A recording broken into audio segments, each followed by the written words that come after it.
Indo British advanced pain clinic నొప్పిమాయం surgery దూరం for appointments 9155515563.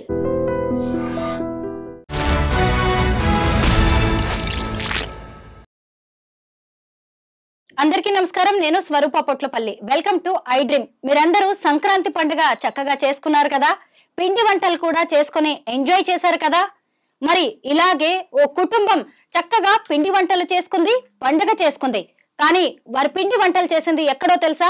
ఆ ఇంటికి దీపం, ఆ ఇంటి ఇల్లాలుని చంపి ఆమెను పూడ్చిపెట్టి ఆ బొంద మీద కట్టెల పొయ్యి పెట్టి దాని మీద పిండి వంటలు చేసుకుని తిన్నారు.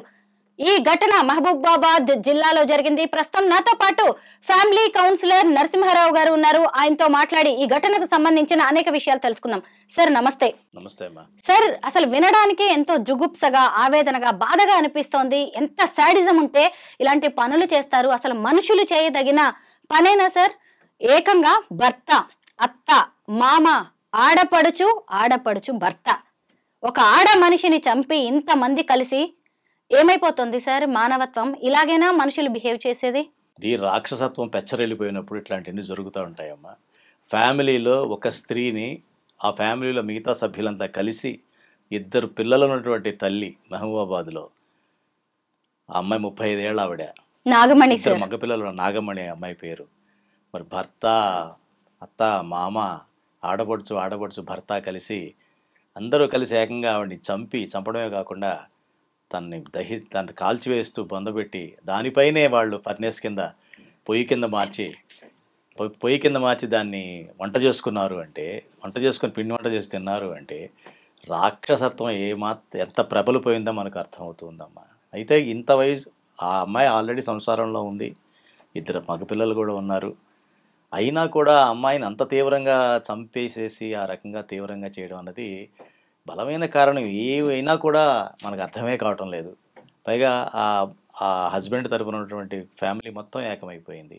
ఏకమైపోయినా కూడా ఇంత దారుణంగా చంపడం అన్నది మరి ఎందుకు ఇట్లాగా జరుగుతుందని చెప్పుకోవాలంటే అది అసుర లక్షణాలు. ఇప్పుడు కాదు, ఎప్పుడో మొదలై ఉంటాయి వాళ్ళల్లో. వాళ్ళందరూ ఎప్పటి నుంచో హింస మొదలుపెట్టుంటారు. ఈ అమ్మాయిని ఎలాగైనా రూపుమాపాలి, కొంచెం కూడా రూపురేఖలు ఉండకూడదు, ఈ అమ్మాయిని మామూలుగా ఉంచకూడదు అని కలిపి తీవ్రమైన నిర్ణయం తీసుకున్నారు. అది రాక్షసత్వం తప్ప మనిషి. రాక్షసుడు అంటే ఏంటంటే ఎదుటివాడిని ఎంత బాధ పెడితే వీడంత ఆనందపడతాడు, ఎదుటివాళ్ళు ఎంత బాధపడితే వీళ్ళు అంత ఆనందపడతారనమాట. ఎంత బాధ పెడతాడు ఏ మనిషిని అన్న చంపేయచ్చు, కానీ చంపడమే కాకుండా ఆ రకంగా ట్రీట్ చేయడం అన్నది చనిపోయిన బాడీని కూడా, అంటే వాళ్ళ ఎంత మేర రాక్షసత్వం పెరిగిపోయిందో మనం గమనించవచ్చు. ఇటువంటివి మనం తీవ్రంగా పరిగణించి ఈ కుటుంబ వ్యవస్థలో ఇటువంటి చొరపడకుండా చూడాలి అంటే మొదటి నుంచి కూడా ఆ పక్క బంధువులు ఈ పక్క బంధువులు కూడా చాలా జాగ్రత్తగా వాళ్ళని అబ్జర్వ్ చేస్తూ ఉండాలి. ఎక్కడైనా ఇటువంటి తీవ్రమైన చర్యలు జరుగుతున్నాయా, లేకపోతే రాక్షసత్వం ఎక్కడ బయటపడుతుందా. ఇది ఒక్కసారి జరిగిన విషయం అయితే కాదు, అంతకుముందు కొట్టడాలు తిట్టడాలు ఏవి జరిగి ఉంటాయి. వాటన్నిటిని ఎప్పుడైతే మనం నెగ్లెక్ట్ చేస్తూ పోతామో చివరికి ఇలాంటి స్థితికి రావడం జరుగుతూ ఉంటుంది. పైగా ఆ అమ్మాయికి సంబంధించిన తల్లిదండ్రుల పేర్లు కానీ వాళ్ళ ఊర్లు కానీ అవేం వార్తల్లో ఏం రాలా. అంటే ఈ అమ్మాయికి ఏమన్నా ఎవరు సపోర్ట్ లేరా? ఉంటారు సార్, ఉంటారు, ఇలాంటివి సపోర్ట్ చేస్తారు. కానీ మళ్ళీ ఇద్దరు మగపిల్లలు ఉన్నారు, ఇద్దరు పిల్లలు, ఎందుకు లేని కుటుంబాన్ని, సంసారాన్ని కాపాడుకొని మళ్ళీ సర్ది చెప్పి వెనక్కి పంపించే తల్లిదండ్రులు ఎక్కువ ఈ రోజుల్లో మన సొసైటీలో. అవును, అది కూడా వాస్తవమే. కానీ ఒక్కొక్కసారి ఏం చేయాలంటే అమ్మ ఇటువంటివన్నీ కూడా కౌన్సిలింగ్ లాగా తీసుకొని ప్రతి ఊళ్ళోనూ కూడా ఒక కౌన్సిలింగ్ సెంటర్ పెట్టాలి నా ఉద్దేశం ప్రకారంగా. గవర్నమెంట్ కానీ లేకపోతే వాలంటరీ ఆర్గనైజేషన్స్ కానీ ఫ్రీక్వెంట్గా వెళ్ళి అక్కడ ఇటువంటి ఏమైనా ఉన్నట్లయితే చెప్పుకోలేని విషయాలు కానీ లేకపోతే అబ్జర్వ్ చేసి, ఈ మధ్య చూసారా పేపర్లో కూడా ఎవరు సూసైడ్ చేసుకుంటే ఆ వార్తతో పాటు కింద సూసైడ్ కాంటాక్ట్ నెంబర్ ఇస్తున్నారు, కౌన్సిలింగ్ నెంబర్ ఇస్తున్నాం. ఎందుకంటే ఆ నెంబర్ కనుక ఫోన్ చేసినట్లయితే సూసైడ్ చేసుకునే ముందు ఎవరన్నా అలాగ ఫోన్ చేస్తే వాళ్ళు దాన్ని ఆపే ప్రయత్నం చేస్తున్నారు. అట్లాగే ప్రతి ఊళ్ళోనూ కూడా ఇటువంటి పరిస్థితి ఉన్నప్పుడు ఎవరిని కాంటాక్ట్ చేయాలన్న విషయం ఆ లేడీ కనుక మనకు తెలిసినట్లయితే, లేదా మొబైల్లోనూ అలాంటి యాప్ లాంటివి ఏమైనా పెట్టినట్లయితే ఏమన్నా ఇలాంటి తగ్గుతాయేమో తప్ప ఎవరైతే విక్టిమ్ ఉన్నారో వాళ్ళు ముందుకు రావాలమ్మా. అసలు ఒక మనిషిని చంపడమే రాక్షస లక్షణం. అంటే పోలీసులకు దొరకకుండా, సమాజానికి దొరకకుండా పాతి పెట్టేశారు. పాతి పెట్టేసి దాని మీద పొయ్యి పెట్టి దాని మీద పిండి వంటలు చేసుకొని చక్కటి కమ్మటి వంటలు చేసుకొని తినేస్తుంటే, అసలు అక్కడ వంటలు చేస్తుంటే కింద ఒక బాడీ ఉంది, మనతో కలిసి 10-15 ఏళ్ళు ఉన్న మనిషి, ఇది కరెక్టేనా అని ఒక ఆత్మ విమర్శ అనేది ఉండదా సార్ అసలు ఈ మనుషులకి? మనిషి అయితే అదే ఉంటే ఎందుకు చంపుతారు? అంతే కదా, మనుషులు అయితే వాళ్ళు. ఆ ఇద్దరు మగపిల్లలు ఏడుస్తున్న తీరు చూస్తే గుండెలు పగిలిపోతున్నాయి. అసలు రేపు వాళ్ళకి దిక్కెవరు? వాళ్ళు ఎలా పెరగాలి ఆ పిల్లలు? తమ తల్లిని ఇంత దారుణంగా చంపిన వాళ్ళని వీళ్ళు మనుషుల్లా చూడగలరా? రేపు ఆ పిల్లలు ఎలా పెరుగుతారు? వాళ్ళు ఎలా వాళ్ళని తీర్చిదిద్దే వాళ్ళెవరు? వాళ్ళ చదువులేంటి? పోనీ ఆ ఆడ మనిషి ఇష్టం లేకపోతే వదిలేయండి, అంతేగాని ఇంతమంది ఏకమయ్యి ఒక ఆడ మనిషిని ఎలా చంపుంటారు? ఒక్కసారి గుర్తు చేసుకుంటుంటేనే వైఫ్ అండ్ హస్బెండే కాకుండానమ్మా, భార్య భర్తే కాకుండా వాళ్ళకి సంబంధించిన తల్లిదండ్రులు కాకుండా ఇంకా మిగతా వాళ్ళు కూడా ఎంటర్ అయినప్పుడు ఇలాంటివి జరుగుతూ ఉంటాయి. అంతే. ఆడపడుచు మొగుడు వీళ్ళు కూడా రావడం జరిగింది. అంటే ఎక్స్టెండెడ్ ఫ్యామిలీ అని ఒకప్పుడు అనుకునేవాళ్ళం. ఫ్యామిలీ అంటే మనమే కాదు, మన ఆడపడుచులు వీళ్ళంతా కలిసి కూడా అని చెప్పేసి. ఈ రోజు పరిస్థితులు అలా లేవన్నమాట. వాళ్ళు కూడా వచ్చి క్రైమ్ రేట్ని పెంచుతున్నారు, కానీ వాళ్ళలో ఉన్న భావాలని, అంటే ఏదైతే క్రైమ్ చేద్దాము ఏదన్నా ఇలా చేద్దాం అనుకున్నది ఆ భావాల్ని పెంచేలా ఉన్నాయి కానీ తగ్గించేలాగా లేవు. ఒకప్పుడు అట్లా కాదు, ఎవరైనా పొరపాటుగా ఆలోచించినా, పొరపాటు పని చేసినా ఫ్యామిలీ మెంబర్స్ ఎవరు వచ్చి తప్పనో లేకపోతే ఇలా చేయకూడదనో అదే జరిగిందిలే అని చెప్పి ఉండేవాళ్ళు.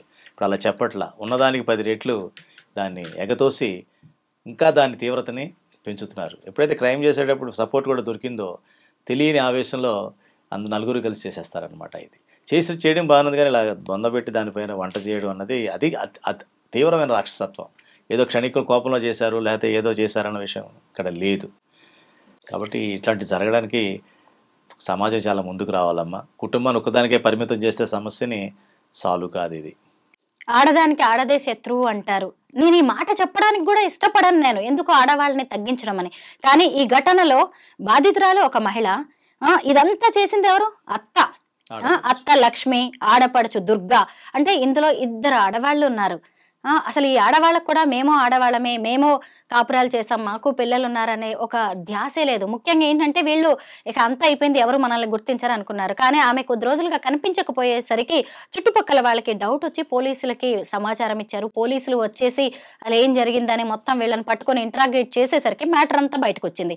అసలు ఆ పొయ్యి రాళ్ళు తీసేసి అక్కడ బొంద తవ్వుతుంటే అనిపించింది అసలు ఎంత బాధ. ఒక్కసారి ఒక మనిషిని అంత్యక్రియలు అనేవి ఎంత సంస్కారవంతంగా చేస్తాము. ఒక వ్యక్తికి మనం సాగనంపడం అనే దాన్ని కూడా ఒక పెళ్లిలాగా, ఈ స్వతంత్ర దేశంలో పెళ్లి కూడా చావు లాంటిదే బ్రదర్ అని చెప్పి, చావు కూడా పెళ్లి లాంటిదే అనే ఒక మంచి సాహిత్యాన్ని కూడా మనం విన్నాం. అంటే వెళ్ళిపోయిన వ్యక్తికి అంత బాగా వీళ్ళు అలాంటివి కూడా దక్కకుండా ఆ మనిషిని చేసి ఎంత రాక్షస ప్రవృత్తి. ఇలాంటి మనుషుల నుంచి అసలు సమాజాన్ని కూడా కాపాడుకోవాల్సిన అవసరం ఉంది. ఎందుకంటే మిగతా వాళ్ళకు కూడా ఆ పిల్లలకి, ఆమె పిల్లలకు కూడా వీళ్ళ నుంచి థ్రెట్ ఉంటుంది ఖచ్చితంగా. అంటే ఇక్కడ ఇంకో విషయం అమ్మా, ఆ అమ్మాయి కనబట్టలేదన్న విషయం వాళ్ళు పోలీస్ కంప్లైంట్ ఇవ్వడం ఏంటి? ఊళ్ళో వాళ్ళే కదా, వాళ్ళు అక్కడ ఫ్యామిలీని నిలదీసి అడగొచ్చు కదా. అలా జరిగిన తర్వాతే వాళ్ళు పోలీసుల వరకు వెళ్లాల్సి వచ్చింది. వీళ్ళు చెప్పారు కదా మీకెందుకు అట్టెళ్ళింది ఇట్టెళ్ళింది అని, ఇంకా ఆవిడ మీదే 4 నిందలు. అట్లాగే అంటే ఏంటనమాట, పక్క ఇంటి వాళ్ళకి ఈ వాళ్ళకి ఏం జరిగిందన్న విషయం కూడా తెలియట్లేదు. ఆ మనిషి అదృశ్యం అయిపోయేంత వరకు కూడా మనం యాక్షన్ తీసుకోలేని పరిస్థితిలో ఉన్నాం. లేదు, అది కొంచెం ప్రాబ్లంగా ఉన్నప్పుడే అనిపిస్తున్నప్పుడే పక్కింటి వాళ్ళకి వీళ్ళకి కూడా వాళ్ళు కూడా కొంచెం జాగ్రత్తగా సహకరించి నేను చెప్పిన కౌన్సిలింగ్ లాంటిది ఇప్పించి వీళ్ళని బెదిరించి ఏదో రకంగా వాళ్ళు కొంచెం చేస్తే కొంత నిలబడేదేమో. మరి ఇంకో 3వ వ్యక్తి ప్రమేయం అక్కడ లేకపోయేటప్పటికి ఎవరైతే క్రిమినల్ మైండ్తో ఉన్నారో ఫ్యామిలీ మెంబర్స్ వాళ్ళు ముందుకెళ్ళిపోయి మనిషిని ఆ రకంగా చేయడం జరిగింది. నిజమే సార్, మన చుట్టూ ఇలాంటివి చాలా జరుగుతూ ఉన్నాయి. మనుషులుగా మనం స్పందించాల్సిన అవసరం అయితే చాలా ఉంది.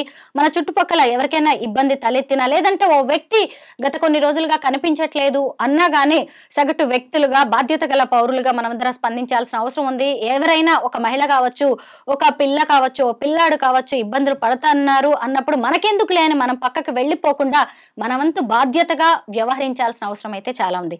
Thank you so much Narasimha Rao గారు.